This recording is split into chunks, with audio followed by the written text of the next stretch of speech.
أعوذ بالله من الشيطان الرجيم قل إن صلاتي ونسكي ومحياي ومماتي لله رب العالمين.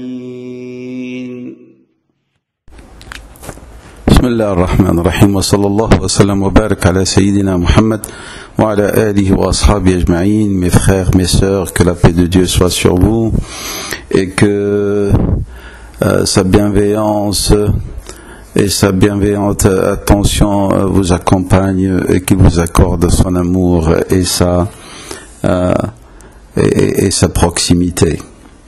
Nous continuons avec l'exposé des différentes séquences se rapportant à la question de nos valeurs, c'est-à-dire qu'est-ce qui est important pour moi selon l'islam pour que je puisse vivre pleinement ma spiritualité et que ma personnalité progresse dans la paix, dans la quiétude, quelle que soit la situation à laquelle je me trouverai confronté. Ce que va de soi, cela fait partie de la vie quand même. Aujourd'hui, je vais vous parler de la modération.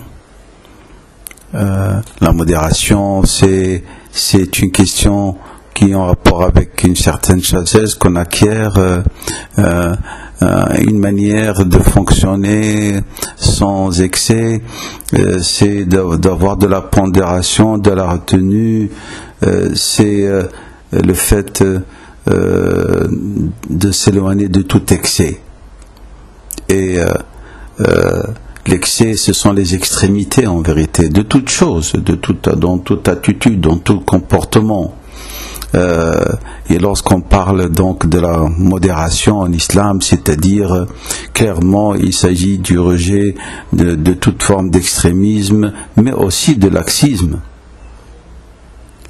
dans sa pensée, dans son comportement, dans ses attitudes, dans ses émotions, dans ses réactions.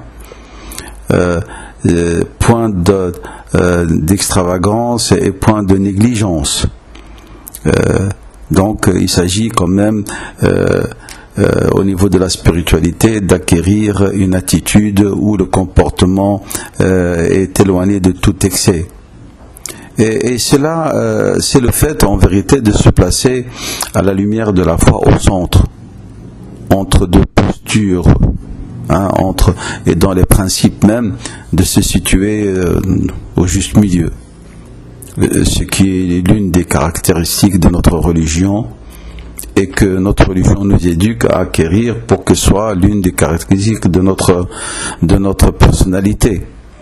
Donc il y a deux principes par exemple contradictoires opposés et le prophète sallam nous a demandé de se situer au milieu, ce qui est le meilleur. Notre prophète sallallahu alayhi wa sallam a dit: nous sommes la umma du juste milieu, de la justice. Le hadith a été rapporté par Ahmad.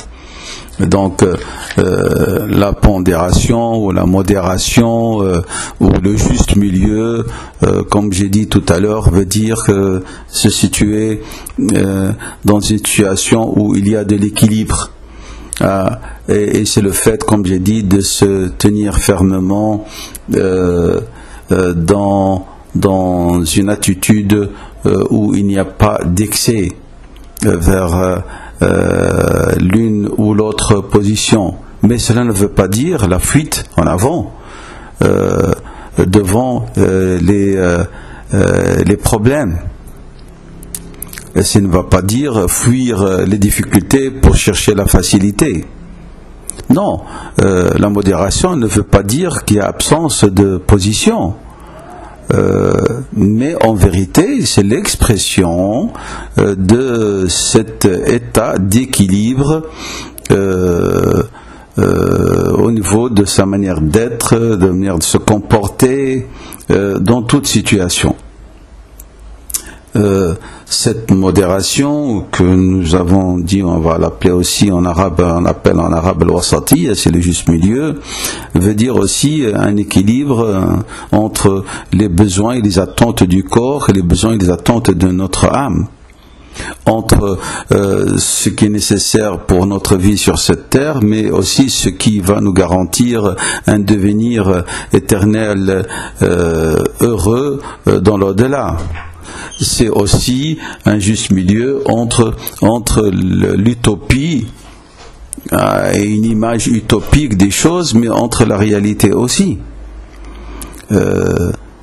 Cette modération veut dire il y a un effort permanent de l'individu qui va lui permettre de vivre dans l'islam, avec l'islam, selon l'islam, suivant la règle, comme j'ai dit, la ifrata wa la tafrit, pas d'excès et pas de laxisme. Donc, si je résume ce que je viens de dire, la modération, c'est la voie du juste milieu en vérité. Allah subhanahu wa ta'ala, qui soit loué, a comblé, a honoré notre communauté en faisant d'elle la communauté du juste milieu, c'est-à-dire ce sont ces individus, ces composantes qui sont des gens du juste milieu. Lorsqu'on dit communauté, ça c'est le groupe, mais le groupe il est composé d'individus. C'est pour cela qu'il a dit subhanahu wa ta'ala dans la sourate 3, le verset 143, il a dit qu'il soit glorifié, et nous avons fait de vous une communauté du juste milieu. Cette communauté, elle a mérité pour cela d'être la meilleure communauté qu'Allah ait fait surgir pour les hommes. Et il a dit subhanahu wa ta'ala, vous êtes la meilleure communauté qu'on ait fait surgir pour les hommes, vous ordonnez le convenable, interdisez le blâmable et croyez en Allah. C'est la sourate toujours 3, les Imran, le verset 110. Pour faire partie des gens modérés, il faut acquérir les qualités suivantes: la sagesse, la droiture, l'attachement au bien, ce sont nécessaires. Parce que la valeur de la modération est conforme en vérité à la disposition naturelle de l'homme saint. Et donc l'islam, c'est comme l'islam nous rappelle de revenir à ce que nous avons eu comme principe inné et accordé par le Seigneur. Cette nature revient en vérité à la pureté originale, et c'est-à-dire cela à travers une spiritualité active. La modération dans notre religion, et qui concerne les individus et la communauté, consiste à se situer, comme j'ai dit, entre deux extrêmes et qui sont rejetés par l'islam, et prendre la position équitable, celle du juste, celle qui est juste et qui tient compte du bon sens en vérité, de l'harmonie. C'est ce qui fait que la modération fait que le croyant, lorsqu'il agit ou prend position, il agit par la clairvoyance surtout, et il maîtrise ses émotions, et il n'y aura pas d'excès. Lorsqu'il se trouve confronté à des questions problématiques ou à des situations, c'est la modération qu'il a acquis par sa spiritualité, sa compréhension de l'islam, puis sa mise en pratique, et puis l'éducation à laquelle s'est adonné lui-même par le travail, par le mujahada, la lutte de son nafs, c'est-à-dire va lui donner la capacité de la maîtrise de soi, comme là par exemple la maîtrise de sa colère, de la précipitation ou la nonchalance ou le laxisme. Allah subhanahu wa ta'ala dit et donne aux proches parents ce qui lui est dû, ainsi qu'aux pauvres et aux voyageurs en détresse, et ne gaspille pas indûment. Donc vous voyez, c'est une étude du juste milieu ici. Mais il dit aussi ailleurs, ne porte pas ta main enchaînée à ton cou par avarice, et ne l'étends pas non plus trop largement, sinon tu te trouveras blâmé et chagriné. Vous voyez, donc on donne, mais on ne ferme pas sa main, mais on ne gaspille pas. On peut dire à partir de ces témoignages coraniques, c'est la sourate l'Ascension, les versets 26, et aussi on peut trouver cela dans la sourate, la même sourate, le verset 29, qu'en fin de compte, la modération musulmane consiste essentiellement à la préservation de l'équilibre entre les attentes spirituelles, comme nous avons dit, et matérielles de l'homme, loin de la vision matérialiste contemporaine, excessive, qui a donné la dimension au temporel sur le spirituel, au mépris de l'éternel et ses incidences sur la stabilité affective, émotionnelle, existentielle de l'homme. Parce que l'homme, lorsqu'il est allé d'une manière effrénée vers la recherche de tout ce qui est bien matériel, il a oublié l'aspect spirituel, et donc vous voyez, là il y a un excès, et c'est cet excès qui a fait que dès que l'homme se trouve confronté à des situations graves, il réagit d'une manière excessive aussi. Parce que déjà sa manière de se conduire, sa manière de vivre est une manière où il y a de l'excès. Donc, et à ce moment-là, il récoltera des conséquences néfastes et dommageables pour lui à tous les niveaux, puisqu'il s'est détourné en vérité des directives qui ont pour finalité de l'éduquer. Et parmi les principes auxquels l'islam cherche à l'éduquer, Allah voulait qu'on s'éduque, c'est le principe de la modération, la qualité de la modération. À ce moment-là, il vivra dans un état de désarroi, comme Dieu l'a dit dans la sourate Taha, le verset 124. وَمَنْ أَعْرَضَ عَنْ ذِكْرِي فَإِنَّ لَهُ مَعِيشَةً ضَنْكًا. Quant à celui qui se détourne de mon rappel, mènera une vie amère, et le jour de la résurrection, nous l'amènerons aveugle au rassemblement. Hein? Les savants anciens ont dit le juste milieu est à la fois justice et option, car tout excès relève de la démesure et de manquement. Hein?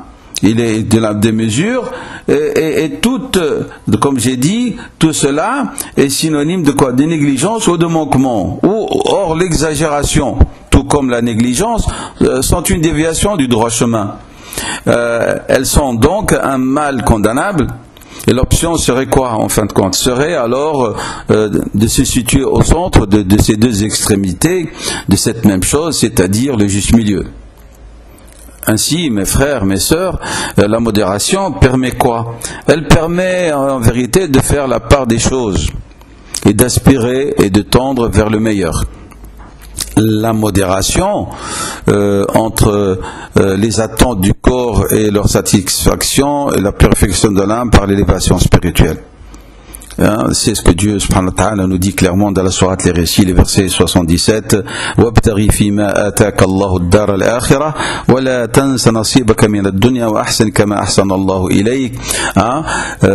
Dieu nous demande clairement, use plutôt des biens que Dieu t'a accordés pour gagner le séjour éternel sans sacrifier ta part aux jouissances de ce bas monde. Donc, al-wasatiyya ou al-i'tidal ou al-tawazun, la modération, le juste milieu, leur absence, il y a des dégâts sur le plan comportemental, sur le plan psychologique, dommageables qui vont affecter l'individu. Et cela on le voit même au niveau des émotions. Il y a un excès dans l'amour, un excès dans la haine, un excès dans l'attachement, puis un excès dans le rejet, un excès dans la joie, et puis un excès dans la tristesse, un excès dans la précipitation et une faiblesse dans la patience, et un excès dans le désir et une faiblesse dans la retenue. Donc on ne respecte pas les règles en vérité de conduite que Dieu a instituées et qui sont les meilleures pour l'homme. Et parmi ces règles, je reviens et j'insiste, le principe et la règle de la modération. Donc et ce qui nous importe nous plus ici, après tout ce petit développement, c'est d'insister sur la modération sur le plan psychologique, la modération au niveau de la retenue de ses émotions, au niveau de nos attitudes et sentiments envers les personnes et les choses. Et donc, et parmi les signes de que la personne a bien acquis cette qualité, c'est que l'individu, comme j'ai dit, lorsqu'il va s'exprimer, lorsqu'il va agir face aux événements de la vie, et surtout nous qui vivons dans une société rapide ou au changement rapide, nous avons besoin de cette qualité de la modération pour ne pas perdre le cap et pour ne pas perdre notre équilibre, et de ne pas tomber, comme j'ai dit, dans des ruptures ou dans un attachement exagéré aux personnes, aux choses. Donc il faut vraiment, face à tous ces changements rapides dans les choses et dans les attitudes et dans les comportements que nous ayons, nous maintenons fermement à ce principe, à cette valeur légale pour nous les musulmans, et qui est d'origine divine, qui nous permet de ne pas être perturbés, de ne pas tomber dans l'anxiété, de ne pas avoir des attitudes marquées par l'hésitation, par le doute. C'est que l'on suive le chemin de la droiture. Et lorsqu'on prend ce chemin de la droiture, nous ne tomberons pas dans l'hésitation ni dans l'excès. C'est ainsi donc Allah subhanahu wa ta'ala, lorsqu'il fait l'éloge de ses serviteurs, ceux qui ont acquis cette qualité de la modération dans le comportement, il dit subhanahu wa ta'ala, en les décrivant, les serviteurs de tout miséricordieux sont ceux dont la démarche est humble sur terre et qui répondent par la douceur à la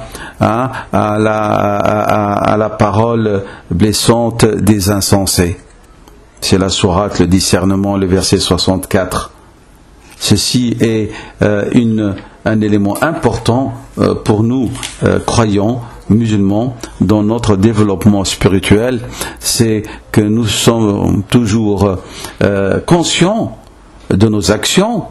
Nous sommes ceux qui cherchent à se corriger et par l'effort et la lutte spirituelle, al-mujahada, à évoluer dans le sens qui plaît à Allah subhanahu wa ta'ala, notre nafs qui est prête et qui est disposée à s'élever par la piété, mais aussi à tomber vers la bassesse, le travail de la purification spirituelle qui est très important et nous permet d'acquérir toutes ces qualités, parmi lesquelles la qualité de la modération.